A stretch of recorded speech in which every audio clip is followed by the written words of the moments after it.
So, para sa mga criminology students and sa mga graduate na magte-take ng board examination, try nating sagutan to, yung tanong na ito sa area ng CLJ. So, baka lumabas sa board exam, sayang din po ng 1 point. So, basahin natin. It is the process directed to a person requiring him to attend and to testify and to bring him any books or documents under his control at the trial of action. So A, subpoena; B, subpoena dosis tecum; C, subpoena ad testificandum; D, warrant of arrest. So sige nga, try nyo sagutan kung makuha nyo yung tamang sagot. Sige, I will give you 5 seconds to answer. Okay, so himayin po natin yung tanong. So we have to analyze the question first, for us to get the correct answer. So meron po kasing dalawang uri ng tanong. Meron tayong tinatawag na general question and specific question. So kapag ang tanong ay general, so malamang ang sagot ay general din. Kapag yung tanong ay specific, so you have to select the specific answer. So himayin po natin. Okay? So sabi diyan, it is a process, proseso, directed to a person, inuutusan po yung isang tao, na mag-attend. Saan mag-attend? Sa korte, during trial. Okay? Bakit siya inuutusan na mag-attend, pumunta sa court during trial?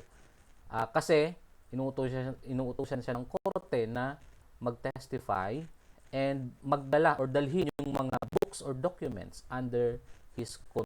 Kasi yung court ay naniniwala na meron siyang knowledge, and meron siyang documents under his control na pwedeng magamit, to solve the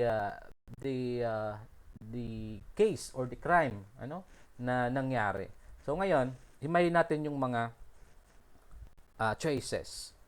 So, i-apply natin elimination, para tumaas yung chance na makuha natin yung tamang sagot kapag na-eliminate natin yung mga sa tingin natin ay mali. So, ano ba yung warrant of arrest? Ano ba yung purpose ng warrant of arrest? 'Di ba? So, alam natin na yung warrant of arrest ini-issue po 'yan ng korte. Ini-issue ng korte. Ano ang purpose?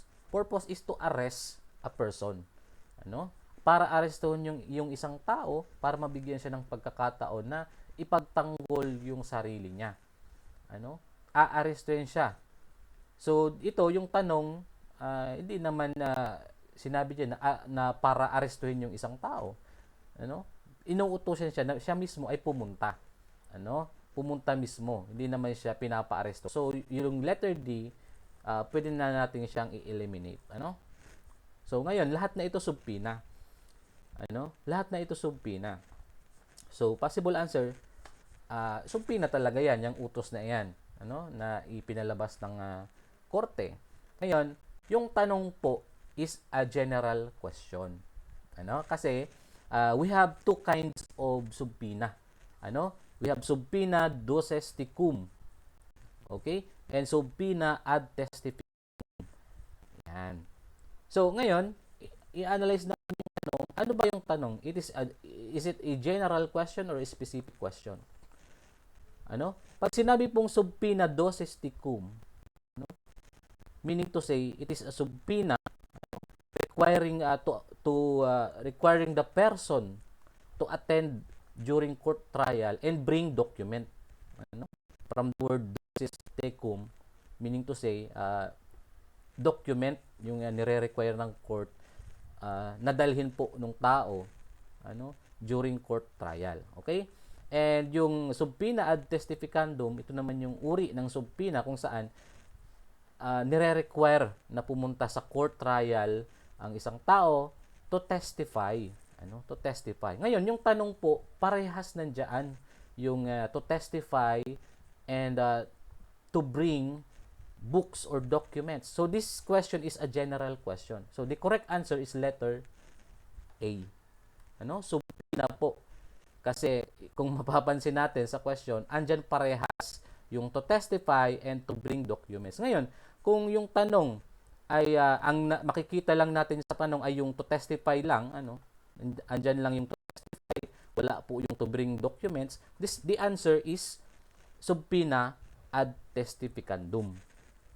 So, ganun po And kung halimbawa, yung tanong ay ang nandyan lang po sa tanong is to bring documents, wala po yung word na to testify, the answer must be subpoena doses tecum.